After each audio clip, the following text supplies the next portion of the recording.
Hello and welcome. This is Design Start, and today we are going to talk about Pen Tool. So Pen Tool, you may find it in the top navbar here. You should open this one, and here we have two options, pen and pencil. We will cover pen for now, so let's select this one. And basically Pen Tool is what you would expect it be. So you can draw a line with the Pen Tool, and you can do it in different ways. So first of all, you can just click on different parts of your canvas, and each click will add a point. So in this case, my shape is not closed, so it's like open shape that I've drawn. And now I can do next. I can click twice on this line,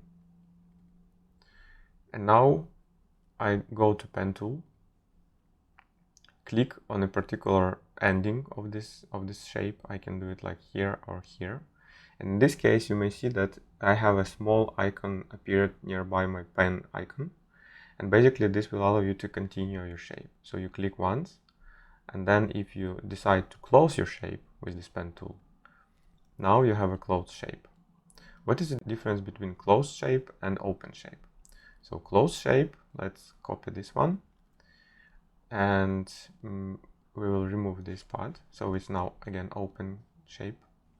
So if I'm working with open shape and I want to fill it, it will be impossible to fill this shape because there is no shape. This is just a line, and the Figma does not understand how properly fill it. So should it be filled like with this line or with like this part? It just doesn't get it. So otherwise, if the shape is closed, if I add a fill, you'll see that the fill appears, because Figma knows that the shape is closed and you need to fill the space between these lines. So this is the first thing you need to know about the Pen Tool. Another thing you need to know about the Pen Tool, again, let's select pen, is that you also may draw splines, not only like polygons with angles. You can do it like very smoothly. And to do that, when you click on the canvas, you need also to hold your mouse like that, and you see these controllers that allow me to make the shape more smooth like that. And now I can do the same here. As you can see, I'm just hold it, and I move my mouse, and you see that these lines are going left and right, and my shape become more and more smooth. Now I can do like that, and then let's close it with this kind of thing. Let's again do it like that.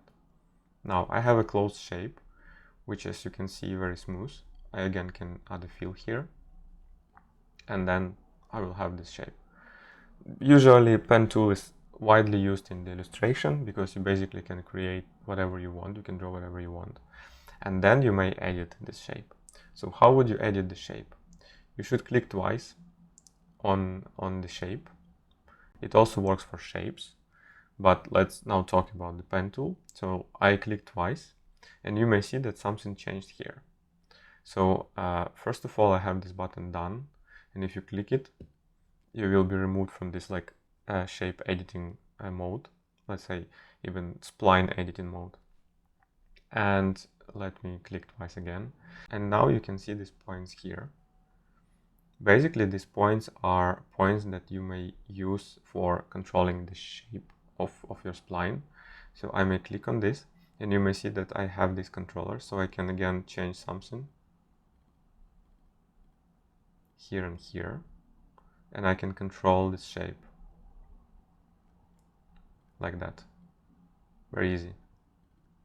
Now, another important thing to mention is that you may add an extra point to the spline. To do that, you need to click twice, and then you go here to the Pen Tool, and then whenever your pen is on the spline, on the line, you can see that there is like a plus icon appeared nearby the pen icon, and you may click it. So you see another point appeared. Let's do escape now and add another point here. Now If you edit that, you can see that you can check it out, and then you can change your shape like that and like that. This means that you can edit your shape even though you already drawn that. Now, again, twice, and we have also this bend tool, which basically allow you to edit a particular line, even though you didn't add any extra points here, but this applies only to the line or to the point as well, but mainly to the line. If you want to edit a point, it's better to select the point by itself. Now, when we can use pen again, we can draw a rectangle, and then we can use a pen. For instance, if we want to draw a particular shape that we want to then remove from this rectangle. So again, we do it fill, remove stroke, we have another shape here, and then we can select two of them and subtract. And then this shape is subtracted from the rectangle. Now, another important thing to mention, since we're already talking about pens and strokes, we can create a rectangle, and let's remove field and add stroke. And again, if you click twice, you're inside this like basically pen tool, but as a stroke of a rectangle. An important thing to mention here is that in this case, if you hover over the particular side, particular line, you may add important thing to mention here is that if you hover over a particular side, you may actually add a point there as well. So for instance, let's add a point here, and now I can use this point and I can change the shape like that. Let's add it here and change the shape like that. That's all that I wanted to cover about the pen tool. I think I'll share more tips and tricks regarding pen tool in the next videos. For now, that's all, and see you in the next videos.